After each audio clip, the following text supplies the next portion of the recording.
Alors bonjour à toutes et à tous. Je vous remercie d'être aujourd'hui parmi nous, encore une fois, pour un rendez-vous des jeudis de l'entrepreneuriat pour tous.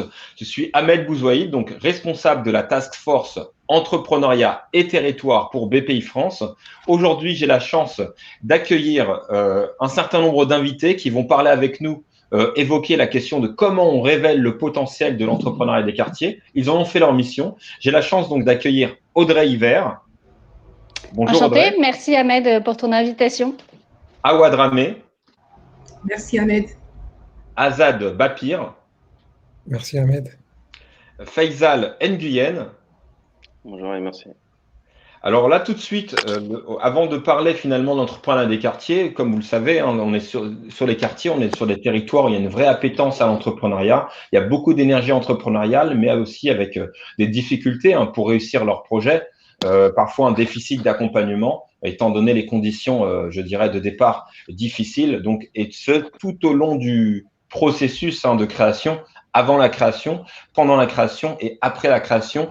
On ne fera que le répéter, toujours on ne cessera pas de le répéter, la nécessité d'être accompagné pour réussir finalement à développer un projet pérenne, un projet qui se développe. Également, souvent, une relation qui est très distante ou parfois trop distante avec les organismes de financement. Avant et pendant la création, c'est important parce qu'on sait à quel point le financement est crucial finalement pour, je dirais, pérenniser les projets des entrepreneurs et aussi après la création qui va permettre finalement le développement des entreprises. Souvent aussi finalement l'isolement géographique, on parle souvent du manque de réseau et finalement comment le capital, je dirais, social, culturel, les contacts relationnels, je dirais, participe à donner des passerelles à ces entrepreneurs. Là, aujourd'hui, on a la chance d'avoir finalement des experts qui interviennent pour soutenir et aider les entrepreneurs des quartiers à réussir. Donc, ils vont pouvoir témoigner avec nous finalement de ce qui les engage dans cette mission, mais aussi de propositions extrêmement concrètes, comment, dans le cadre de leurs interventions, ils contribuent à participer aux dynamiques entrepreneuriales de ces territoires. Tout de suite, Azad Bapir. Donc, tu représentes French Tess. En deux mots, tu pouvais te présenter, expliquer un peu ce qu'est ta mission et la mission de French Tess. Très bien, merci beaucoup Ahmed déjà pour ton invitation. Donc, je m'appelle Azad Bapir et je suis le cofondateur et le CEO de l'association French Tess. French Tess, en quelques mots, c'est une association qui est basée à Bobigny, en Seine-Saint-Denis, et qui a pour ambition et mission d'accompagner des startups à travers notre programme d'incubation en partenariat avec la French Tech Tremplin. Et aussi, on organise un panel d'actions et d'événements pour essayer de sensibiliser et d'initier, donc notamment les jeunes des quartiers prioritaires, aux opportunités que propose l'écosystème entrepreneurial et numérique. French Tech, c'est un clin d'œil à la French Tech? Oui, tout à fait. En fait, on voulait un peu hacker la French Tech et on s'est dit, utiliser le terme TESS, qui veut dire la ville, le quartier. Et donc, on a joué sur ce mot-là pour faire la French Tech, la French Tess. Et puis après, l'ironie de l'histoire, c'est qu'un an après, on est devenu partenaire. Donc, je trouve que la boucle est bouclée. Merci beaucoup, Azad. Alors, tout de suite, pour faire le lien et boucler la boucle, Audrey Hiver. Merci Ahmed. Effectivement, la French Tech s'est fait hacker par French Tess, mais on a bouclé en devenant partenaire, donc c'est très bien, c'est très cohérent. Audrey, moi je travaille à la mission French Tech. Donc qu'est-ce que c'est que la mission French Tech? On est une équipe au sein du ministère des Finances et notre objectif c'est de faire en sorte que l'écosystème tech français soit le plus compétitif et le plus diversifié possible. Et donc moi, au sein de la French Tech, je m'occupe de toutes les questions d'impact. Et en particulier, je dirige le programme French Tech Tremplin qui a pour but de repérer, de financer et d'accompagner des entrepreneurs qui sont assez éloignés de l'écosystème. Donc, je pense qu'on en dira un peu plus dans la deuxième partie sur ce qu'on fait concrètement. Mais en tout cas, l'idée, c'est vraiment qu'on essaye de bridger les gaps, de résoudre en fait les endroits dans l'écosystème où il manque des ponts pour que tout le monde puisse accéder à l'entrepreneuriat. Donc, on est en partenariat avec beaucoup de gens qui sont présents ici, French Test, mais aussi Startup Banlieue. Le dispositif Tremplin est opéré pour la partie financière par BPI France. Donc, on est vraiment au cœur de cet écosystème. On travaille avec tous les différents partenaires pour essayer de faire en sorte que tout le monde ait accès à la fois à de l'accompagnement et à du financement sur tout le territoire. Merci beaucoup Audrey. C'est important ce que tu dis parce que effectivement tu poses un peu comme l'a évoqué Azad, cet enjeu de poser des ponts et aussi je rebondis sur la dernière réflexion à savoir l'accompagnement et du financement. C'est vraiment deux pieds, deux pattes qui sont essentiels pour la réussite des entrepreneurs. Complètement. Merci beaucoup. Tout de suite, je vais passer la parole à Faisal Nguyen. Faisal, si tu pouvais te présenter. Ouais, bonjour, donc moi c'est Faisal, donc je suis originaire de Saint-Denis. Donc j'ai cofondé, je suis le président donc de l'association Startup Banlieue qui est basée à Saint-Denis. L'objectif de la structure, de la vision, c'est vraiment d'apporter plus de diversité dans l'écosystème tech, tant que ce soit par des porteurs de projets, mais également par les talents. Donc on a vu qu'il y avait un manque de diversité assez important. Et on essaie d'apporter des solutions avec jusqu'à aujourd'hui un axe événementiel, mais on est en train de travailler sur un axe aussi d'accompagnement sur lequel on pourra revenir par la suite. Voilà. Merci beaucoup Faisal. Comment ça a été initié la démarche? Elle existe depuis combien de temps? La démarche, donc, ça fait 4 ans qu'on existe. On est parti du constat. Le constat de base était vraiment qu'il y avait une dynamique entrepreneuriale importante dans les quartiers. Je ne me souviens plus de l'étude, si c'était une étude de BPI ou d'un autre acteur, mais qui montrait qu'il y avait un certain nombre de chiffres qui étaient assez flagrants, qu'il y avait une volonté entrepreneuriale, mais aussi un taux d'échec aussi assez important. Et donc, nous, l'idée, lorsqu'on a démarré, c'était vraiment de proposer des solutions, donc avec un accès essentiel, pour essayer d'accompagner les entrepreneurs pour qu'il y ait en fait un taux d'échec qui est moins important sur les 3 à 5 années. Oui, effectivement, encore récemment, on a lancé, pas plus tard que l'année dernière, une étude, l'étude BPI France sur l'entrepreneuriat dans les quartiers. On voit bien qu'il y a un potentiel de création qui est important, mais qui est encore inexploité. Hein. Les données de l'INSEE révèlent que les entreprises créées dans les quartiers prioritaires, elles ont autant, voire plus de chances que les autres d'être pérennes à 3 ans. Mais or, la dynamique de création, elle est effective. Elle est moindre dans ces territoires-là parce que le taux de création par habitant est plus faible qu'en moyenne. Donc, effectivement, il y a un véritable enjeu à apporter de l'accompagnement et de l'accompagnement qui tient compte des spécificités de ces territoires. Awa Dramé. Bonjour à tous et puis voilà, je suis très heureuse d'être présente avec vous ce matin. Donc, moi, c'est Awa Dramé, je suis fondatrice de Time to Start. Donc, l'idée avec Time to Start, c'est vraiment de mener des actions de sensibilisation, mais surtout d'accompagnement, et notamment d'accompagnement dans la durée, parce qu'on estime que l'accompagnement, c'est un facteur clé de succès aujourd'hui pour ces entrepreneurs. Et donc, notre objectif, c'est vraiment d'axer l'accompagnement sur à la fois de l'expertise, donc la mise en relation, du mentoring, aussi beaucoup de suivi individuel, et puis évidemment un aspect collectif. En fait, nous, notre constat de départ, c'est de se dire que déjà dans les quartiers, il y a une vraie mixité de profils. Ça, c'est le point de départ.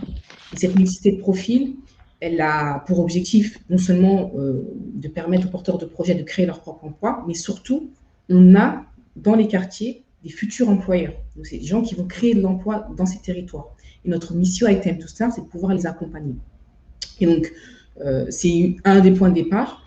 Mais le second constat aussi, c'est qu'aujourd'hui, dans les territoires, on a besoin d'excellence en termes d'accompagnement. Ça veut dire que aujourd'hui, quand on décide de mettre en place une action de l'accompagnement, de l'incubation, il faut vraiment réfléchir en termes de qualité d'accompagnement. Et notre objectif, c'est de se dire, pour avoir de l'impact, on va réfléchir à comment au mieux accompagner les porteurs de projets. Et je pense que pour ça, il y a une notion aussi de personnalisation de l'accompagnement, et ce qu'on essaye de faire tous les jours avec Time to Start. Merci beaucoup, Awa. J'ai 2-3 choses que je retiens de ton intervention, de ton introduction. C'est effectivement la dimension. Il y a un enjeu de prendre finalement chaque projet dans sa singularité. Donc, cette dimension individuelle, mais aussi la logique d'excellence que tu proposes. Ça, c'est assez intéressant.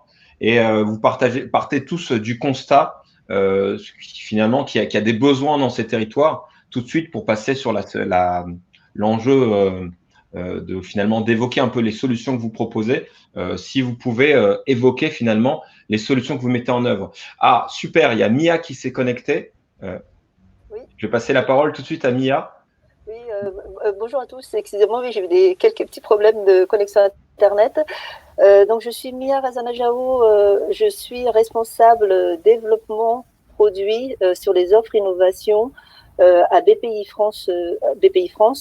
Et actuellement, effectivement, nous sommes partenaires du concours French Tech Tremplin avec la mission French Tech. Merci beaucoup, Mia. Tout à l'heure, on va revenir là-dessus avec Audrey notamment. Donc, ce que je voulais souhaiter dire à ceux qui nous écoutent, donc vous avez la possibilité de nous laisser des messages et poser vos questions sur le chat. Dans une troisième séquence, on pourra répondre à vos questions. Donc, encore une fois, merci beaucoup d'être connectés, d'être à nos côtés, et on n'hésitera pas. Enfin, l'ensemble du panel pourront répondre à vos questions. Alors, tout de suite, peut-être je passe la parole à Faisal. Faisal Nguyen. Donc, tu as évoqué Startup Banlieue. Est-ce que tu pouvais expliquer un peu à quel besoin vous étiez censé répondre? Tu as évoqué l'idée qu'il y a des projets dans la tech qui existent dans ces territoires-là. Comment Startup Banlieue, quelle est un peu, je dirais, votre promesse de valeur finalement? Nous, si je reprends d'un point de vue problématique, les problématiques sont assez communes. Donc, la partie réseau et accompagnement sont les deux points importants qu'on a soulevés en discutant avec les gens qui sont issus des quartiers et les gens qui sont bénéficiaires de nos événements. Et partant de ces manquements-là, on a essayé de construire une offre événementielle qui est sur 3 étapes, qui essaye d'apporter des solutions aux porteurs de projets. Donc, nous, aujourd'hui, on a vraiment 3 axes. C'est la partie Week-end Startup Banlieue, qui est en fait un week-end intensif qui permet à des personnes de tester l'entrepreneuriat le temps d'un week-end. On a la partie Masterclass, qui est là plus pour apporter des masterclass qui viennent apporter en fait de l'aide sur des thématiques, sur des sujets assez précis, tels que voilà, du marketing digital, sur la stratégie de contenu, etc. Donc, on essaye aussi d'apporter des solutions d'un point de vue événement sur la partie intervention type masterclass. Et on a la troisième partie qui est le street mentoring, qui est en fait un speed meeting entre des entrepreneurs et des experts et des mentors, pour, encore une fois, essayer d'apporter des solutions concrètes et de l'accompagnement sur les problématiques que peuvent avoir ces entrepreneurs, mais également du réseau. Donc, on arrive sur les 3 solutions qu'on a mis en place jusqu'à aujourd'hui, on arrive à essayer de répondre à cela. Et voilà. Là, moi, quand je t'entends, j'entends qu'il y a une grande dimension culturelle, c'est-à-dire en fait de faire en sorte que finalement l'entrepreneuriat et peut-être l'entrepreneuriat dans la tech fasse partie de la culture dans ces territoires. Est-ce que c'est ça? Est-ce qu'il y a ce défi-là dans la mission que vous portez? Il y a également ce défi parce que, comme tu le dis, c'est qu'on a souvent tendance, on entend beaucoup des réussites entrepreneuriales qui sont sur d'autres secteurs assez classiques. Et nous, ce qu'on voulait mettre en avant, c'est se dire qu'on a une diversité de projets, mais aussi tech qui émergent de ces quartiers-là. Et ça, on a pu le mettre en avant, et on l'a vu à travers nos événements. On avait des projets qui étaient dans le domaine du spatial, dans la blockchain, dans la fintech, dans le domaine de la santé. Et donc ça, c'est un peu la fierté qu'on a, c'est qu'on met en avant, on voit des projets qui émergent et qui sont pas ceux qu'on peut voir un peu dans les médias ou ailleurs. Merci beaucoup, Faisal. Je vais rebondir peut-être avec Audrey, peut-être pour nous dire quelque chose là-dessus, parce que dans les propos de Faisal, j'entends la diversité finalement de 2 manières. Il y a la diversité dans le monde de la tech, comment on contribue à faire en sorte à travailler plus de diversité dans un univers qui est peut-être assez homogène. Peut-être tu pourras en dire quelques mots. Mais aussi dans les propos de Faisal, j'entends que la diversité existe aussi au sein des territoires où parfois on peut avoir des préjugés en pensant que Parce que là, il évoque des projets dans les quartiers, mais qui émergent sur des solutions, sur le spatial, etc., etc. Oui, c'est très vrai. Je me reconnaissais bien dans ce que disait Faisal. Nous, en fait, on est parti du même constat, c'est-à-dire que les entrepreneurs qu'on voit dans les médias, qu'on voit faire des levées, etc., ils ont tendance à se ressembler beaucoup physiquement. Souvent, ils ont les mêmes prénoms, ils ont fait les mêmes écoles, ils viennent des mêmes réseaux, etc. Et en fait, ils ont suivi souvent les mêmes parcours qui les ont menés au succès. Et du coup, nous, on part de l'idée que le talent, il n'y a pas de raison qu'il ne soit pas également réparti sur le territoire entre les femmes et les hommes, mais aussi partout sur le territoire, quelle que soit l'origine géographique. Et du coup, en partant de ça, on se dit comment est-ce que on fait en sorte de s'attaquer au blocage en fait qui empêche ces personnes d'entreprendre. Donc ça, c'est la première chose. Et la deuxième chose sur ce que tu as dit sur les… et après, je pourrais expliquer comment on voit ces blocages. Et ce que tu dis sur la diversité des territoires eux-mêmes, c'est aussi très intéressant. Parce que nous, sur la dernière édition de French Tech Tremplin, on a ajouté beaucoup de territoires et on s'est aperçu qu'il y avait vraiment on a eu vraiment des surprises hyper intéressantes. Notamment pour moi, le plus surprenant, c'était l'ajout des Dromcom. Quand j'ai vu les entreprises que faisaient les entrepreneurs en Polynésie, en Guadeloupe, etc., j'ai été vraiment étonnée et ça m'a interrogée sur mes propres stéréotypes en fait de ce que pouvaient faire des gens sur des territoires qui sont très peu connus et qu'on voit plutôt d'un aspect touristique. Et donc, je pense que les programmes comme tous ceux qui sont présents aujourd'hui, en fait, ils aident aussi à montrer la richesse des territoires et à combattre les stéréotypes en général sur ce que c'est la France dans sa diversité et dans la diversité de ses talents. Merci beaucoup, Audrey. Bah, du coup, je vais demander à Mia de réagir parce que BPI France a aussi l'ambition d'incarner la promesse de BPI toute la France.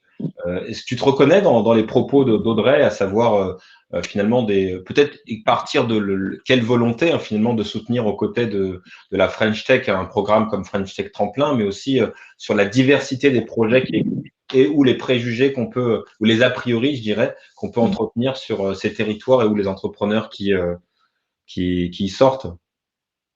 Oui, effectivement, je me reconnais dans ces propos-là. Avec le concours French Tech Tremplin, effectivement, il y a beaucoup de projets de tout secteur d'activité, de tous les territoires qui nous sont remontés. Forcément, effectivement, c'est des projets qu'on peut aussi retrouver dans les projets d'innovation qu'on a l'habitude de financer chez BPI France. Mais en fait, les personnes qui ont candidaté, par exemple, sur French Tech Tremplin, ne sont pas forcément les personnes qui sollicitent spontanément BPI France sur les aides à l'innovation. D'accord. Donc ça, effectivement. Et puis, parce que peut-être qu'ils ont du mal à trouver des financements, ou ils ne connaissent pas du tout ce qu'on peut faire pour les accompagner. Donc, effectivement, il y a diversité de profils, diversité de projets. Et au niveau de l'accompagnement, effectivement, dans le dispositif French Tech Tremplin, il y a aussi un accompagnement dédié, donc qui peut peut-être aussi manquer dans les territoires, puisque peut-être que les entrepreneurs d'un territoire se trouvent parfois isolés, n'ont pas forcément de structure, ou ne connaissent pas les structures d'ailleurs, qui peuvent les accompagner sur le terrain. Merci beaucoup, Mia. Donc, si je comprends, c'est qu'il y a des difficultés, c'est l'accès à l'information, c'est-à-dire qu'ils ne connaissent pas finalement les solutions existantes, ou peut-être ne vont pas vers ces solutions. Je ne sais pas comment tu partages ce constat, Zad, et comment surtout French Tech essaie d'y répondre. Par rapport aux solutions qui sont déjà proposées, c'est ça? Par rapport aux solutions que vous proposez, vous, déjà, il y a ce constat. Est-ce que tu partages, à savoir l'idée que finalement, il y a des solutions qui existent, mais qui sont parfois méconnues, peu connues. Il y a aussi ce que disait Faisal aussi tout à l'heure, c'est montrer qu'il y a, déjà qu'il y a des profils dans ces territoires-là qui portent des projets ambitieux dans la tech, mais qu'il faut les connecter tout de même à ces solutions-là, et aussi que ce ne sont pas identifiés comme des voies de réussite dans ces territoires, de manière générale. Alors, je vais répondre en deux temps. Je pense que la première chose, et je vais rebondir sur ce que Audrey a déjà dit, c'est qu'il y a déjà, nous, le premier constat qu'on a fait, c'est que dans nos territoires, et notamment en banlieue parisienne, il y a un vrai problème d'autocensure, de manque de confiance en soi, et de la part aussi de ces publics à haut potentiel, parce que je pense qu'il y a beaucoup de jeunes à haut potentiel qui ne le savent pas et qui se disent, bah, quand je regarde l'écosystème, je retrouve des hommes blancs qui ont fait des grandes écoles.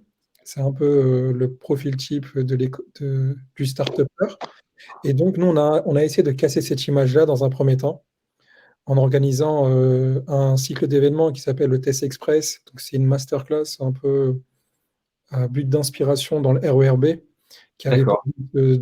but d'inviter des entrepreneurs et des entrepreneuses. Et la deuxième chose, c'est dès lors qu'on a cassé dans cette barrière mentale, la deuxième chose, c'est comment en fait on connecte avec l'écosystème ou bien on propose des structures viables dans nos territoires.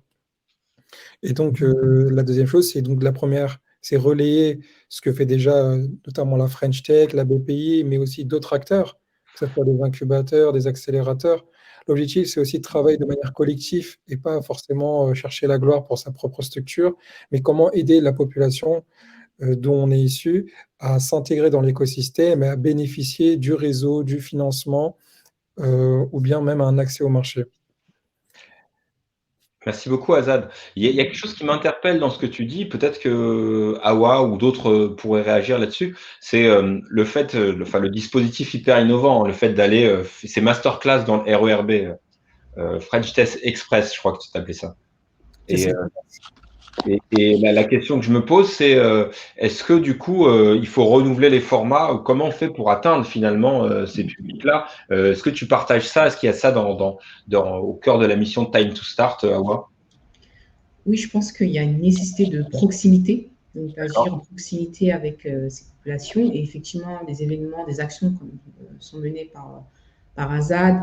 Nous, c'est vrai qu'on a essayé aussi de mettre en place ce type d'action innovant avec le Postonidé. Donc, c'est des concours de pitch dehors, en scène ouverte, au cœur des cités. Moi, je pense qu'il y a plusieurs axes dans ce qui a été dit. Il y a effectivement une vraie problématique d'information.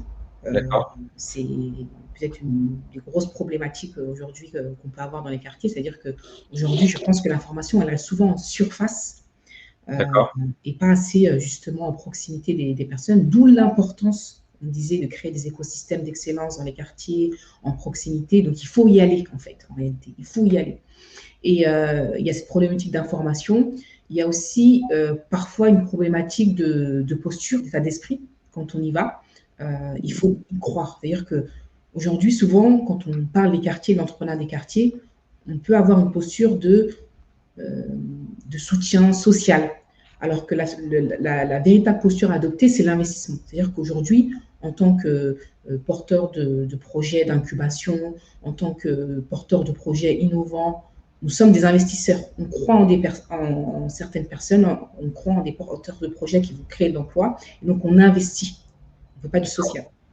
D'accord. Et puis enfin, tu comparais un peu, on a comparé un peu l'écosystème un peu parisien, où on a souvent les mêmes profils qui ressortent.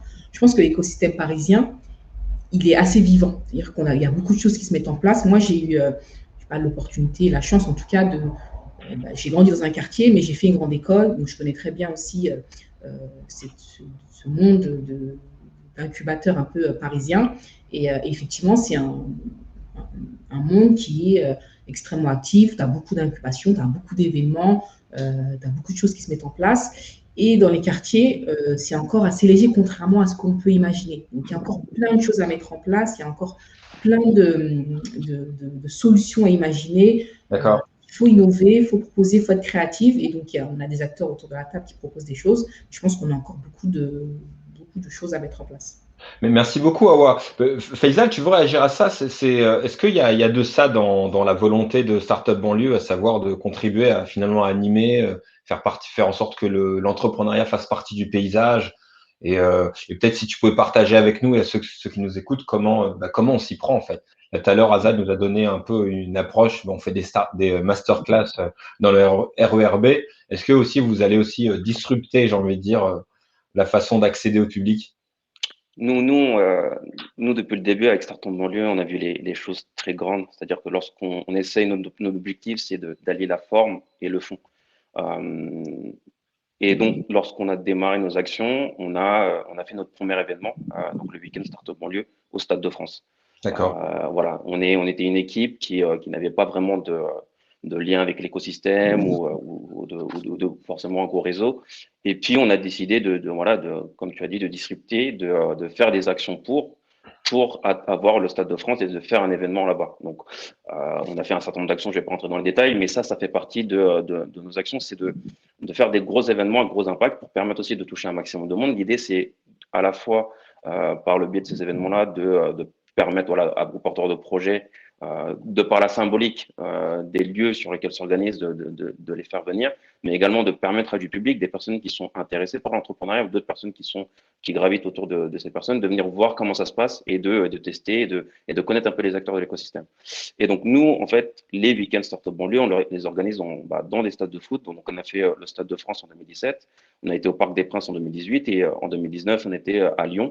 Donc, au Groupama Stadium. On a aussi, nous, on n'est pas forcément que cantonné en Île-de-France. On a aussi cette volonté de pouvoir s'essaimer, d'aller aussi dans les autres régions. Et c'est ce qu'on a fait en 2019. On a fait deux actions à Lyon. Et c'est vraiment l'idée. Et aussi dans notre communication, l'idée, c'est aussi de communiquer avec les codes du public qu'on adresse. Et ça, c'est quelque chose de très important.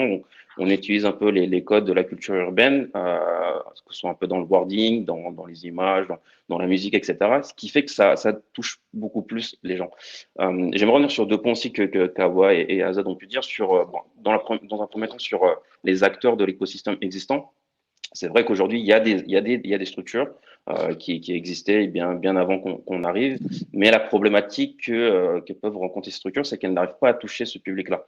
On a aussi, voilà, et l'idée, nous, c'était aussi, avec Startup Banlieue, de faire guise de passerelle.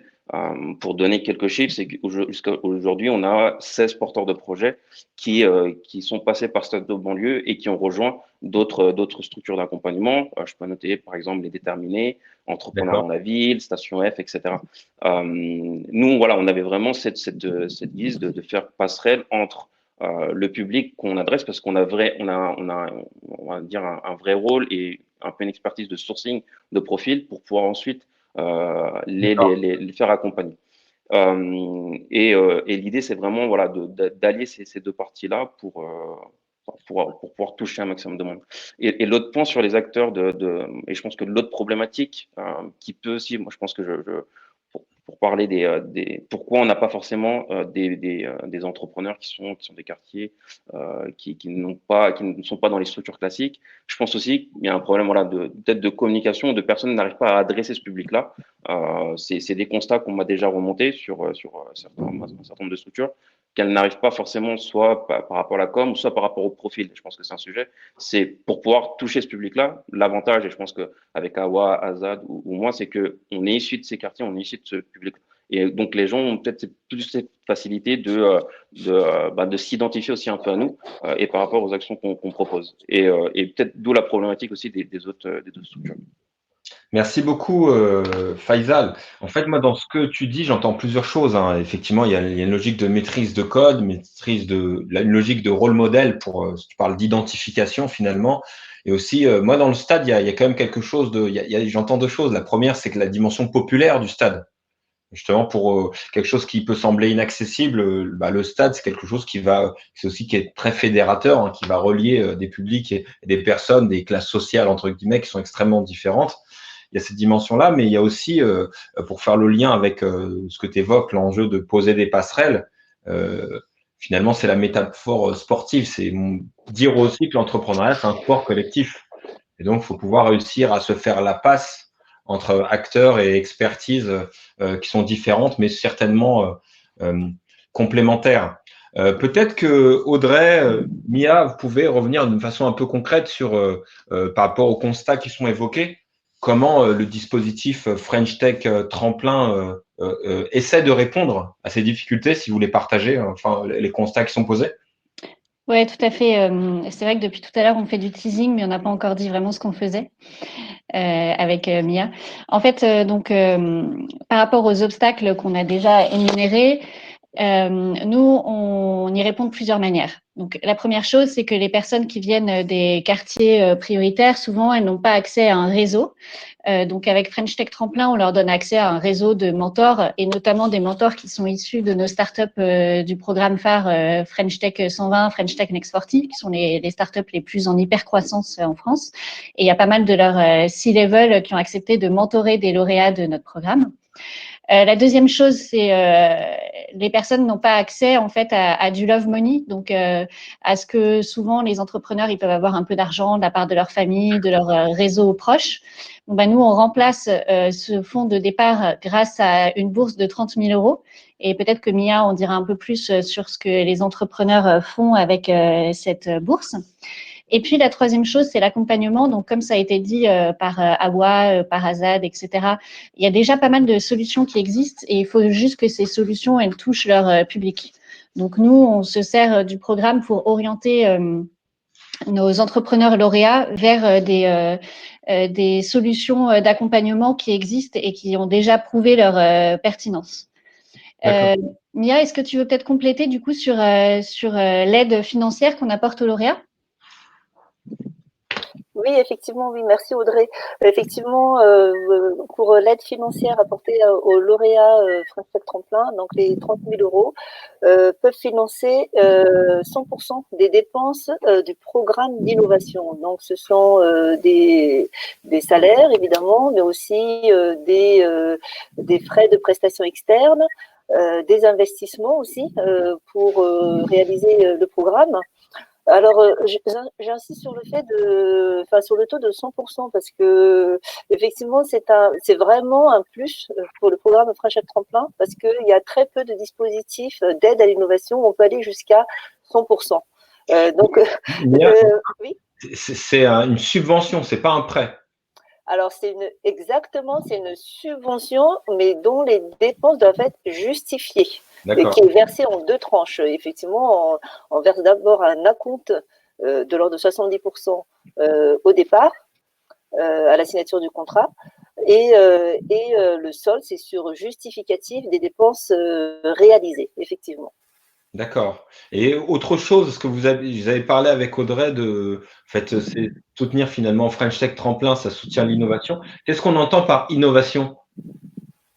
Alors, c'est innovation au sens large, mais il faut qu'il y ait de l'innovation numérique dans le cas de French Tech Tremplin. D'accord. Voilà, il y a de l'innovation numérique. Voilà.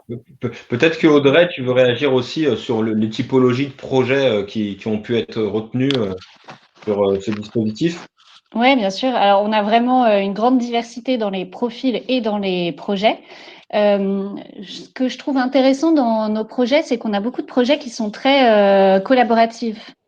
Dans le sens de l'économie circulaire. Donc, on a beaucoup de projets qui ont vraiment un aspect communautaire important et qui utilisent la communauté pour proposer des solutions à un coût plus accessible ou dans des endroits où géographiquement elles ne sont pas disponibles. Par ailleurs, on a aussi beaucoup de projets qui utilisent des spécificités du territoire et ça aussi, je trouve ça intéressant. J'ai parlé un peu des Dromcom tout à l'heure, mais par exemple, on a un projet qui utilise des matériaux liés à la noix de coco pour créer des objets d'ameublement. On a plusieurs choses comme ça qui utilisent vraiment les ressources disponibles du territoire, ce que je trouve vraiment intéressant. Et après, on a beaucoup de projets classiques dans l'innovation qui sont basés sur des applications, qui sont basés sur des nouvelles technologies. Et la dernière chose, c'est qu'on a des projets qui répondent beaucoup aux besoins de ces écosystèmes. Donc, typiquement, on a beaucoup de projets qui adressent les problèmes rencontrés soit par des personnes réfugiées, soit par des personnes immigrées de première génération, mais qui ont toujours beaucoup de liens avec leur pays d'origine. Notamment, on a plusieurs fintech qui sont en lien avec l'Afrique. Et ça, je pense que c'est très… Des fintechs, c'est des startups dans la finance. Donc, c'est des startups souvent qui facilitent les échanges monétaires, financiers avec le continent africain. Et ça, je trouve ça intéressant parce que si c'est pas cette communauté qui le crée et qui crée des solutions qui correspondent à leurs besoins, qui va le faire au final? Super, super. Merci Audrey. Awa, si tu peux réagir aussi là-dessus sur finalement deux choses, hein. Parler un peu de ton accompagnement, tu l'as évoqué tout à l'heure, hein. J'ai bien entendu qu'il y avait une dimension individuelle un peu sur mesure, une dimension collective qui était plutôt de nature et de la formation. Et un troisième levier, c'était vraiment l'enjeu de connecter les entrepreneurs. Et est-ce que tu peux parler un peu de deux choses, hein, quel type d'entrepreneur tu sources, euh, quelle valeur ils trouvent et l'intérêt enfin, qu'ils trouvent à être accompagnés, et expliquer un peu à ceux qui nous écoutent si on retrouve un peu les mêmes similarités par rapport à ce qui a été évoqué par Audrey sur les typologies d'offres qu'il propose et essaye de concevoir, quoi. Oui, c'est vrai qu'on constate, pareil, une vraie mixité de profils, à la fois des projets d'envergure nationale, mais également d'envergure internationale, et notamment en lien avec l'Afrique. Donc ça, c'est un point important. En termes de secteur d'activité, pareil, on a vraiment une vraie mixité de profils, donc de la tech ou dans la restauration. On a cet aspect de projets très innovants et, comme j'ai dit, qui ont vocation vraiment à grandir, donc vraiment des projets à potentiel de croissance et de création d'emplois. C'est plutôt ce type de profil qu'on va cibler avec Time to Start, parce que l'idée, c'est quand même les accompagner sur toute la structuration du business model, du business plan en phase de pré-incubation, donc sur des parcours qui durent entre 6 et 1 an. On va également accompagner sur l'accélération commerciale sur les parcours d'incubation, donc avec des techniques qui sont propres à nous, avec des outils aussi de développement commercial qu'on a mis en place en interne. Sur des phases de pré-incubation, on va être sur une mentalité de learning by doing. Donc, on utilise vraiment des méthodes type Lean Startup, Design Thinking, pour pousser le porteur de projet à être vraiment dans la pratique. Donc, comme je dis, c'est des parcours dans la durée. L'idée, c'est d'avoir des blocs de 6 mois plus 6 mois, donc faire des bilans assez réguliers sur l'accompagnement et surtout les résultats obtenus.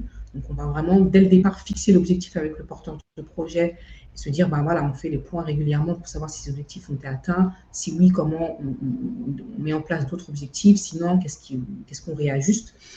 Est-ce qu'on pilote aussi sur le projet. L'idée sur le côté un peu format, on va avoir différents formats. Donc, on a un format plus classique, entre guillemets, comme je disais au départ, avec des ateliers d'experts, avec des réseaux aussi d'entreprises. L'idée, c'est vraiment de faire la connexion. Quand on parlait de l'importance du réseau, donc le lien avec les grandes entreprises notamment, mais aussi avec les autres entreprises du territoire pour créer du lien commercial, mais aussi pour avoir de l'expertise. On va chercher cette expertise au sein de ces entreprises partenaires, type KPMG, Accenture, BNP et autres. On va beaucoup faire travailler les porteurs de projets entre eux, donc on s'appuie sur l'intelligence collaborative. Et puis, comme j'ai dit, l'aspect individuel est très important, donc on va attribuer un mentor et des coachs. Donc, c'est des points très réguliers qui sont faits, donc à hauteur d'une fois par semaine, pour vraiment que le porteur de projet soit dans la pratique et dans la fixation d'un plan d'action clair et concret. Et c'est vraiment fixer des KPI et les atteindre ensemble. Donc, on se positionne un peu comme un collaborateur pour le porteur de projet. On n'est pas dans la structure, mais on fait en sorte que voilà, le porteur de projet puisse nous solliciter à tout moment. Et pour ça, on a développé différents outils. Donc, on a notamment récemment lancé un nouveau programme qui s'appelle AirStarter. Donc, c'est un incubateur hybride. Et cette volonté de lancer cet incubateur hybride part de notre expérience. Ça fait maintenant plusieurs années qu'on accompagne les porteurs de projets. Et j'ai insisté au départ sur la mixité de profils. Et on voit encore une fois, en termes de… Je pense que c'est vraiment la singularité de l'entrepreneuriat des quartiers, c'est vraiment cette mixité. On voit des personnes qui sont au chômage, qui veulent monter leur boîte, mais des gens aussi qui sont salariés, qui veulent se lancer, qui se posent encore plein de questions. On a des porteurs de projets qui ont déjà monté plusieurs boîtes et qui ont envie de recommencer. On a des gens qui ont des bac plus 5, qui n'ont pas de diplôme. Enfin voilà, il y a une vraie mixité de profils et c'est pour ça qu'on estime qu'il faut prendre en compte cette mixité de profils dans l'accompagnement. Et donc l'idée justement de cet incubateur hybride, c'est en capacité d'accompagner de manière qualitative les porteurs de projets, tout en gardant cette agilité, cette flexibilité que nous apporte le digital. Donc, on s'appuie beaucoup sur les outils. Quand tu dis hybride, tu dis qu'il y associe du physique et du digital. Exactement. C'est des parcours qui sont en partie digitalisés, mais pour lesquels on conserve quand même une partie, entre guillemets, humain, parce que c'est important. Et après, on a aussi des programmes plus spécialisés, donc on lance à la rentrée, avec des secteurs qu'on cible, la restauration, le prêt-à-porter, la cosmétique, où on sent qu'il y a une évolution notamment sur les business models. Par exemple, sur le prêt-à-porter, le digital va prendre une place très importante. Donc, on doit travailler aussi sur cette évolution en termes de secteurs d'activité. Et puis, il y a des secteurs peut-être plus en marge, mais qui sont très importants, comme la mobilité, l'écologie, ce genre de choses. Et donc, notre volonté à terme, c'est effectivement d'avoir ces parcours un peu plus spécialisés dans certains secteurs.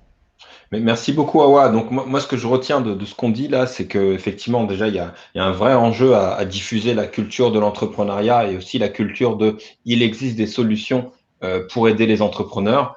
Et aussi, une chose que je crois que vous dites tous assez fortement, c'est qu'il n'y a pas un entrepreneur, je dirais, typique, mais il y a une grande disparité de profils et de projets qui sont portés. Et est-ce que tu retrouves ça, Azad? Et pour aller un peu plus loin aussi dans la réflexion, j'aimerais bien, parce que je crois que tu t'es intéressé à ces enjeux, j'ai posé en introduction les difficultés d'accès au financement. Toi, tu as essayé de réfléchir à ces enjeux-là, si tu pouvais éclairer la manière dont tu as essayé d'appréhender cette réflexion et peut-être même de passer à l'action, quoi.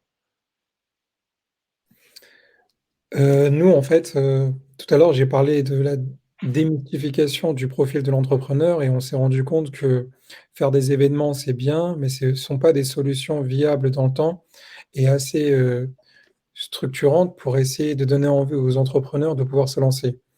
Parce qu'aujourd'hui, pour que les entrepreneurs puissent se lancer, il faut aussi, des espaces de travail tels des coworking. Et ça a été une de notre missions. Et on en a inauguré un en février dernier. Donc, c'est un coworking qui est basé à Bobigny pour permettre aux entrepreneurs de travailler, de se retrouver et d'échanger les bonnes pratiques.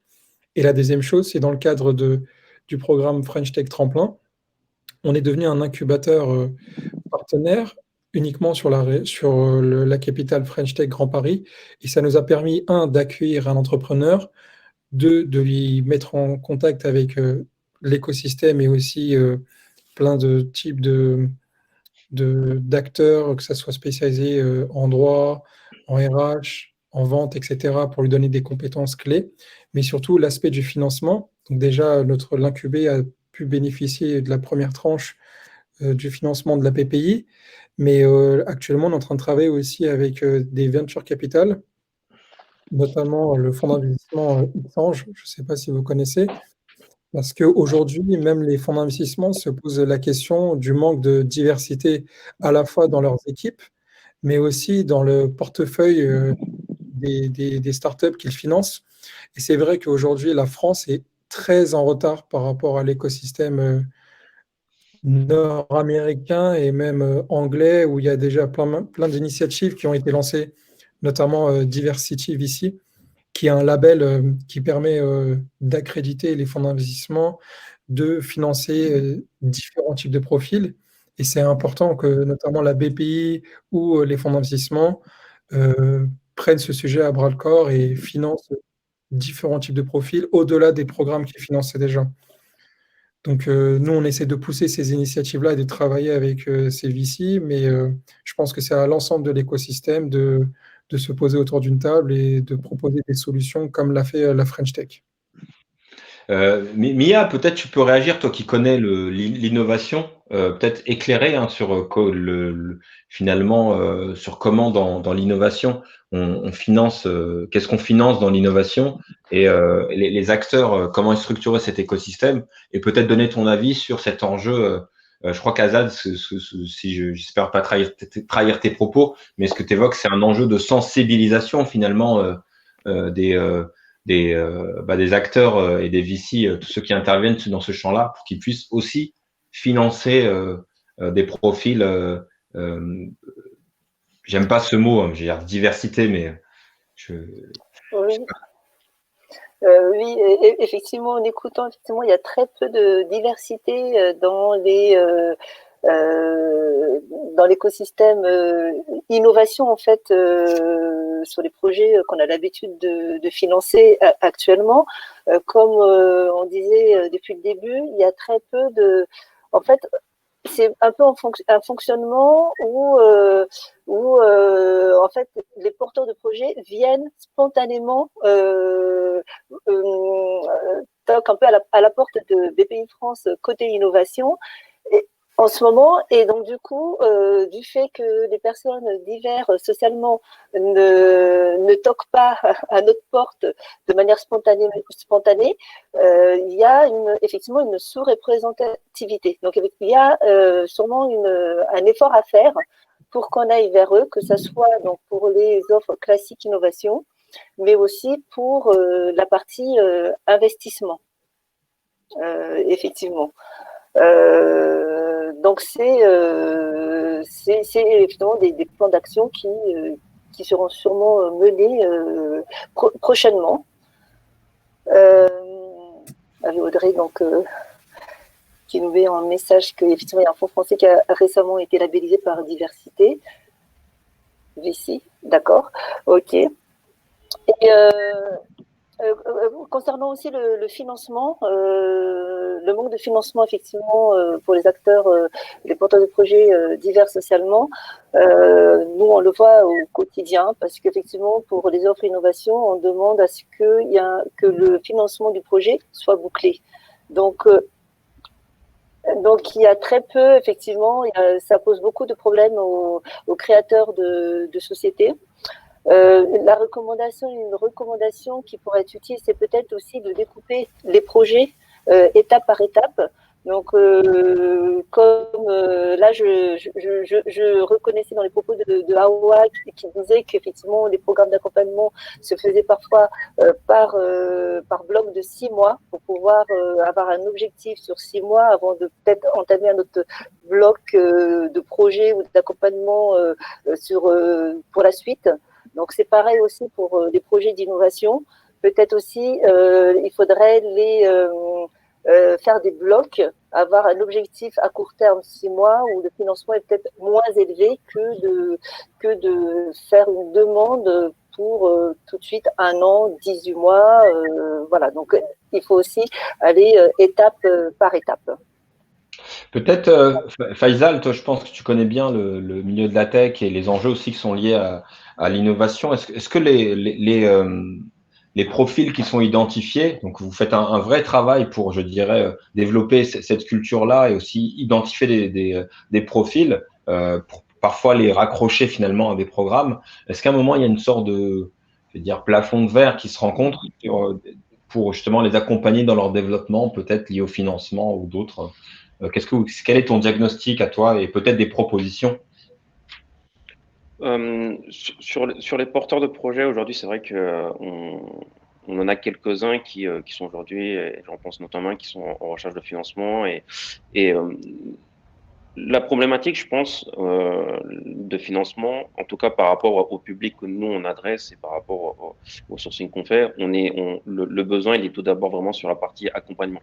L'idée, c'est de savoir est-ce il y a une vraie viabilité du projet avant de ne parler question financement. Pour ma part, je pense que il n'y a pas forcément toujours besoin d'aller chercher du financement. On essaye de les pousser à avoir un modèle économique où ils vont s'autofinancer, c'est-à-dire rentrer rapidement de l'argent par le biais du business model qu'ils vont avoir. Et c'est vrai que ça, c'est quelque chose qu'on essaie un peu de pousser. Et la question du financement intervient pour certains lorsqu'il y a un besoin de scalabilité. Et aujourd'hui, c'est vrai que là, je n'ai pas d'exemple précis pour voir ce que ces porteurs de projets, ces entrepreneurs ont pu avoir comme difficulté. Mais c'est vrai que par rapport au constat qu'on a pu évoquer, il y a un vrai manque de diversité dans le financement des porteurs de projets et pourrait aussi avoir échangé avec quelques fonds récemment. Le constat est également, c'est un sujet qui est d'actualité sur un certain nombre de VC.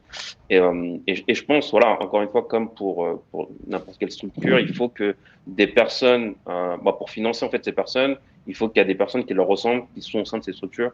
Et c'est ce qui va aussi faciliter et enlever en fait c'est peut-être ces problématiques pour la partie financement. Et l'autre point qui avait été soulevé, c'est l'accès à l'information. Je pense notamment côté BPI, tout le monde ne sait pas tout ce qu'il est possible d'avoir, mais aussi il y a d'autres types de subventions accessibles. Et il y a aussi une clarté de l'information ou aussi la transmission d'informations où il y a un travail important à faire. Je pense qu'il y a ces deux axes qui sont assez importants. Merci beaucoup, Faisal. Je vais passer la parole à Audrey. Peut-être tu peux nous éclairer, parce qu'il y a un mot qu'on utilise depuis tout à l'heure, mais je ne suis pas certain qu'il est clair pour tout le monde, à savoir on parle de VC. Ce serait intéressant de nous éclairer sur cette notion d'une part, et d'autre part, est-ce que je trouve que c'est très intéressant ce qu'a dit Faisal, c'est à savoir ne pas forcément tout de suite se précipiter sur la recherche de financement. Il y a peut-être un besoin d'accompagnement et de préparer ce besoin de financement, mais peut-être dans un second temps. Je ne sais pas ce que tu en penses, tu réagir là-dessus, toi qui as l'occasion, dans le cadre du programme French Tech Tremplin, ou plus largement, de rencontrer des entrepreneurs qui connaissent ces problématiques. Oui, tout à fait. Donc VC, ce sont les venture capitalistes. Donc c'est une solution de financement privé et souvent on fait appel à des VC quand on a déjà un business model qui marche et on a démontré une capacité de croissance importante. Donc nous avec French Tech Tremplin, on est vraiment sur du early stage, c'est-à-dire des stades de maturité de l'entreprise qui sont plus récents, plus au démarrage. Et puis en général, quand une entreprise a commencé à grossir et a une capacité de grandir très vite, elle va s'adresser à des VC pour chercher des nouveaux types de financement. Bon, la différence, c'est qu'à ce stade, les VC, par contre, ils prennent en échange des parts de votre entreprise, ce que nous, on ne fait pas avec les subventions de French Tech Tremplin. Donc, en fait, sur les programmes d'accompagnement comme Tremplin ou comme les autres qui sont présents ici, on est souvent vraiment sur l'émergence des projets.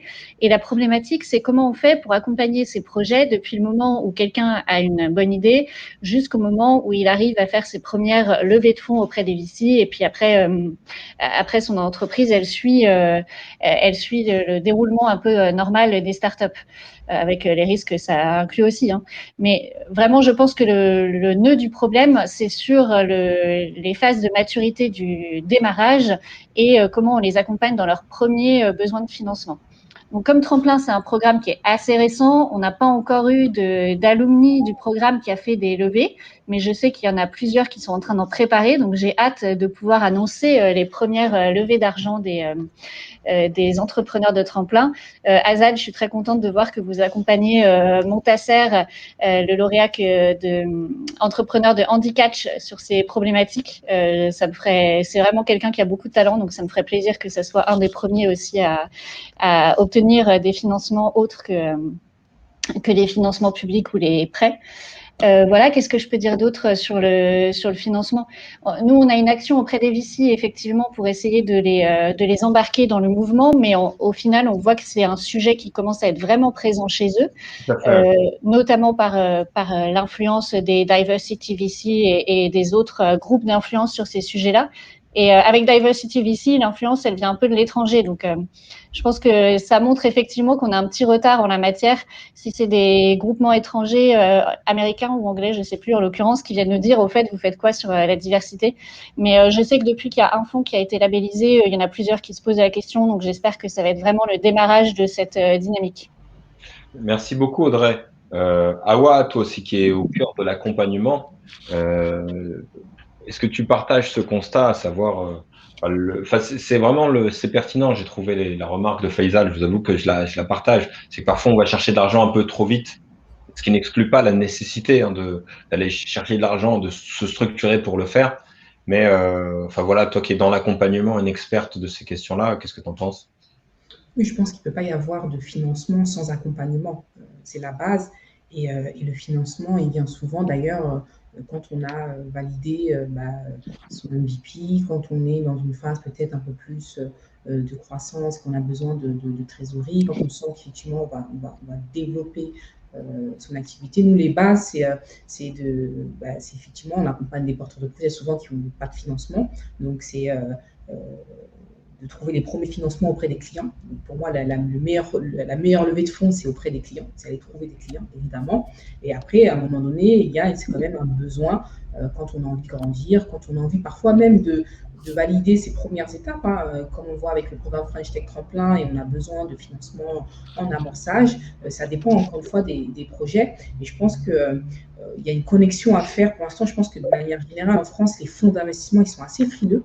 Donc, ils vont souvent dans les incubateurs, par exemple, de grandes écoles pour aller chercher leur petite pépite, entre guillemets. Et ils ont encore un peu de frilosité à venir au sein de nos structures, finalement, pour aller accompagner les gens qui sont issus de la diversité. Donc, ça commence un peu à bouger. Mais je pense qu'il faut qu'on arrive aussi, nous, de notre côté, à innover, à la fois en faisant le lien avec ces fonds d'investissement. Donc, c'est des choses qui sont en cours. Nous, on l'a déjà fait. On a déjà réussi à faire accompagner des porteurs de projets dans la levée de fonds et pas uniquement auprès d'acteurs publics.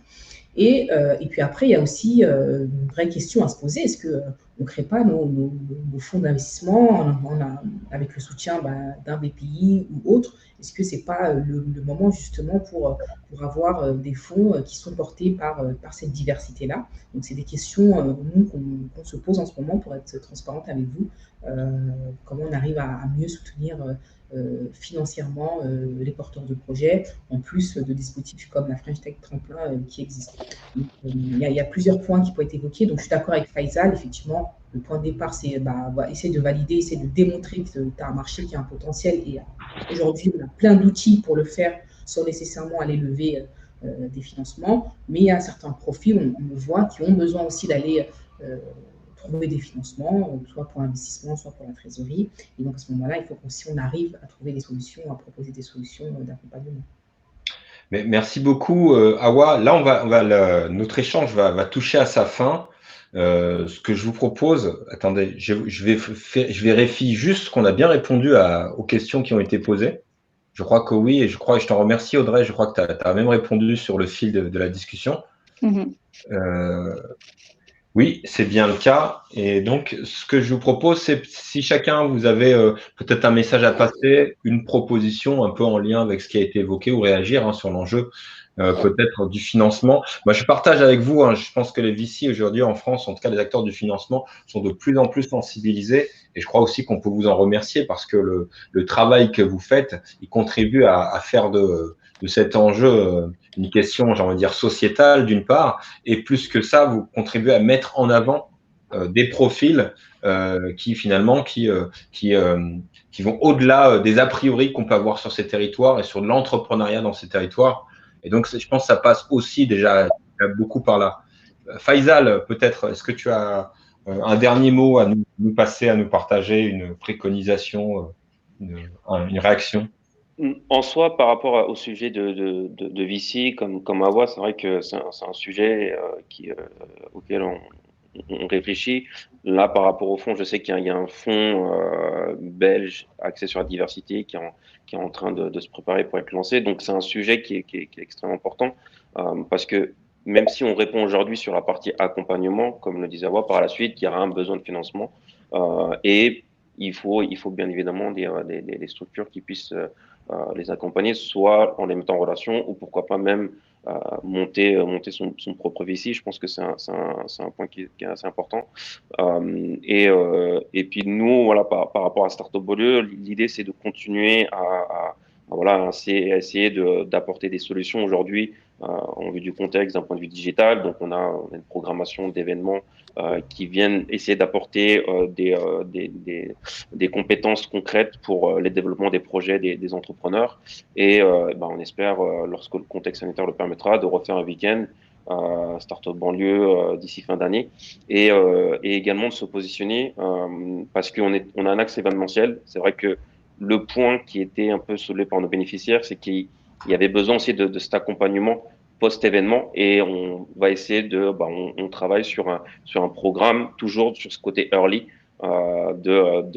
d'accompagnement, pré-incubation de ces porteurs de projets pour par la suite, comme on le fait déjà, les connecter à l'écosystème existant avec les structures existantes.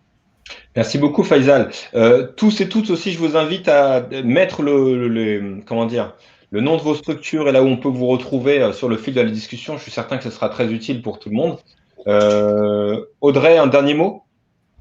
Oui, alors moi, je vais faire la pub pour ma maison, mais en fait, on accompagne en ce moment 200 entrepreneurs dans le cadre de French Tech Tremplin Incubation. Et je voulais juste dire qu'on va bientôt annoncer une nouvelle vague. Donc, si vous suivez la French Tech sur Twitter ou LinkedIn, etc., vous serez tenus au courant des prochains appels à candidature. Donc, n'hésitez pas soit à postuler, soit à le recommander à des personnes de votre entourage. Merci infiniment, Audrey. Mia? Oui, donc nous, effectivement, on accompagne toujours la French Tech pour lancer French Tech Tremplin. Yes. Et merci, Mia. Awa? Merci pour l'invitation, c'était très intéressant. Et puis voilà, si vous avez besoin de plus d'informations, n'hésitez pas à nous suivre sur les réseaux sociaux ou si vous avez besoin de vous connecter à nous, allez sur notre site internet. Et puis nos actualités, c'est qu'on lance nos appels à projets. Donc si vous avez besoin d'accompagnement ou si vous avez des porteurs de projets autour de vous, n'hésitez pas à les rediriger vers nous. Merci beaucoup, Awa. Merci à toi. Azad, on a eu la chance de commencer par toi, on va terminer par toi. Le meilleur pour la fin. Je voudrais juste te remercier déjà pour cet événement-là. C'était important d'échanger et d'avoir les points de vue des différents acteurs. Et je voudrais aussi informer les personnes qui sont présentes sur l'événement que notre espace de coworking est totalement gratuit en cette période de pandémie pour aider notamment les entrepreneurs et les étudiants entrepreneurs à travailler dans des bonnes conditions. Et sinon, on sera sur la future bâche de French Tech Tremplin et pas uniquement sur la région francilienne, mais sur l'ensemble du territoire. Merci infiniment, Azad. Alors, en tout cas, merci à tous. Franchement, super pour vos interventions et vos engagements. Vous l'avez compris, on a des professionnels qui sont engagés pour soutenir les entrepreneurs de tous les territoires, faire en sorte que partout les dynamiques entrepreneuriales puissent accéder aux solutions pour réussir, faire en sorte que les entrepreneurs puissent incarner le visage de la France. Il a été dit tout à l'heure, c'est des entrepreneurs qui aussi s'exportent à l'international et en tout cas qui ont véritablement beaucoup d'ambition. Donc, j'étais très heureux d'animer cet échange, ce webinaire avec vous. N'hésitez pas à continuer à nous suivre sur les jeudis de l'entrepreneuriat pour tous. On vous apportera de l'information, on mobilisera les meilleures expertises et vous voyez toujours avec beaucoup de générosité, ils ont plein de partages, plein d'idées, plein de conseils. Sur ce, toutes les belles choses ont une fin. Je vous souhaite une très belle fin de journée et à très vite. Merci, Ahmed. Merci, à très vite. Au revoir. Au revoir. Merci, Ahmed. Merci à tous. Au revoir.